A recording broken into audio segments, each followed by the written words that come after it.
Have you ever wondered how much control you truly hold over your life and choices? Let's take a journey back in time to ancient Rome, where a man named Epictetus was pondering the very same question. Born into the harsh reality of slavery, he was no stranger to hardship. Life had dealt him a tough hand, but it was this very adversity that forged the philosopher we know today. Epictetus, whose name literally means acquired, was indeed a man who acquired wisdom through his experiences. His early years were marked by servitude, but his destiny took a turn when his master, recognizing his intelligence, allowed him to study philosophy. Eventually, Epictetus was granted his freedom, and he went on to establish his own philosophy school in Nicopolis. In a twist of irony, the former slave was now teaching the free. Epictetus's teachings were deeply rooted in the philosophy of Stoicism. He believed that while we may not have control over the events that happen to us, we do have control over how we respond to them. This idea, simple yet profound, is at the heart of Stoicism. He urged his followers to make a clear distinction between things that are within our control, our own actions, judgments, and desires, and things that are not, such as the actions of others or the course of events. His teachings implored us to focus our energy and attention on the things we can actually influence, rather than wasting them on things we cannot. Epictetus wasn't just a philosopher. He was a guide leading his followers down the path of inner peace. He taught that true freedom comes not from external circumstances, but from within, from our ability to control our reactions and attitudes. So, Epictetus was a man who rose from chains to wisdom, teaching the world about the power of choice and control. A life that began in bondage ended with a legacy of wisdom that continues to inspire us centuries later. His philosophy serves as a timeless reminder that while we may not control the world around us, we are always in control of our choices and responses. Epictetus once said, "The chief task in life is simply this, to identify and separate matters." Now let's delve into the heart of this profound statement. In the bustling world of ancient Rome, Epictetus, a man born into slavery, found his freedom not in external circumstances, but within the confines of his own mind. His teachings, later known as Stoicism, hinged on a simple yet potent premise. We can't control everything that happens to us, but we can control how we respond. This brings us to the crux of his quote: the separation of matters into externals and choices. Externals are elements outside our control: the weather, the actions of others, the passage of time, and so on. No matter how much we fret, stress, or strategize, we cannot bend these elements to our will. On the other hand, choices are entirely within our control. How we react to an insult, the values we uphold, the effort we put into our work. These are all choices. These are the areas where we have the power to effect change. To illustrate, imagine you're a musician about to perform on stage. The crowd's reaction, the acoustics of the venue, even the weather, these are all externals. You can't control them, but your preparation, your performance, your attitude, these are choices. You can control them. Epictetus encourages us to focus our energy on these choices rather than losing ourselves in the worry of externals. Another example is the serenity prayer, often quoted in recovery circles.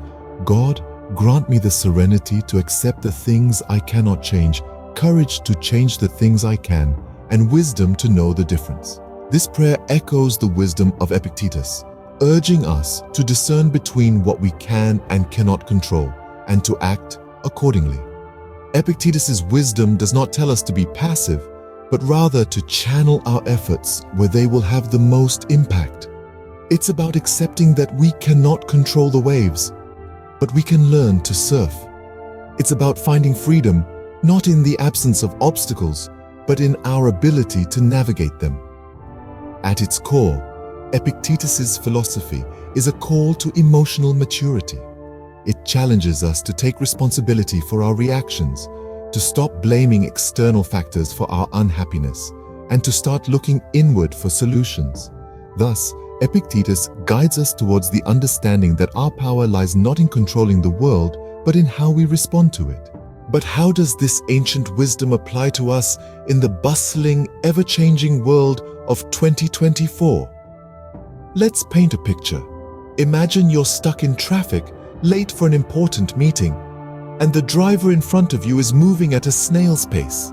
You have two choices.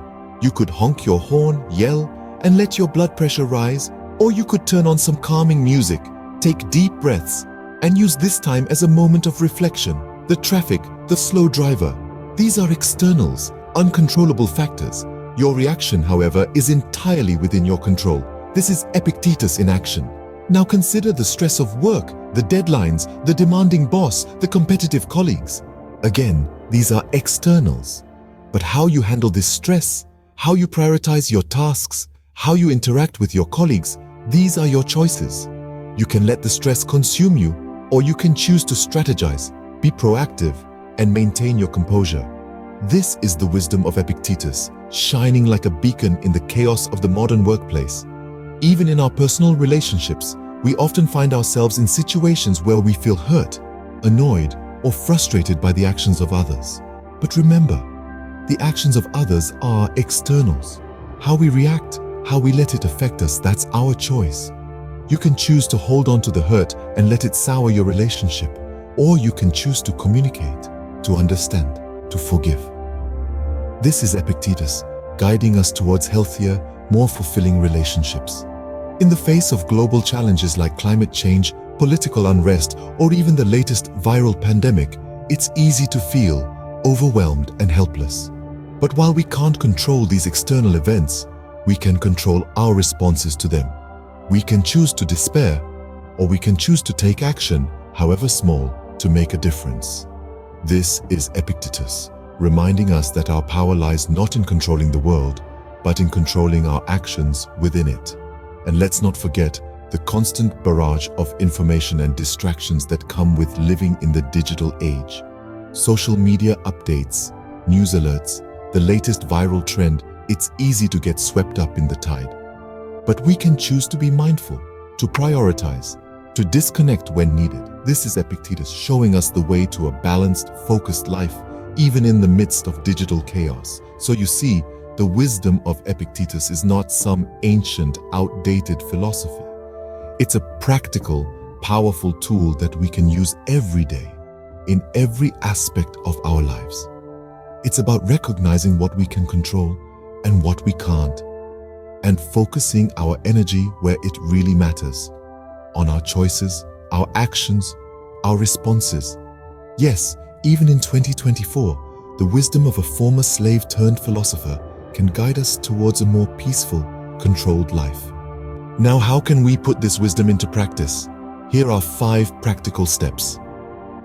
Firstly, we have the practice of mindfulness. By being present in the moment and focusing on our immediate experiences, we can begin to identify what is within our control and what isn't. Mindfulness allows us to separate our thoughts from the externals, giving us the clarity we need. Secondly, let's consider journaling. By writing down our thoughts, feelings, and experiences, we can gain a better understanding of our internal world. We can reflect on our choices and identify patterns of behavior that may be holding us back. Journaling is a powerful tool for self-discovery and personal growth. Our third step involves mental reframing. This is about changing our perspective on the events and circumstances in our lives. When we encounter a challenge, we can either see it as a problem or as an opportunity for growth. By choosing to see things in a positive light, we can maintain our peace of mind and continue to make good choices. Fourthly, we can practice acceptance. Many things in life are beyond our control, and resisting them only leads to frustration and suffering. By accepting what we cannot change, we free up mental energy to focus on the things we can influence. Finally, we can implement regular self-reflection. At the end of each day, take a few moments to reflect on your choices and actions. Ask yourself, did I focus on what was within my control today? Or did I allow external factors to dictate my choices? This practice will help you stay on track and continue to grow. Remember, implementing these steps is a process and not a one-time event. It requires patience, self-compassion, and a commitment to growth. By implementing these steps, we can begin to live more like Epictetus, focusing on our choices and letting go of the externals.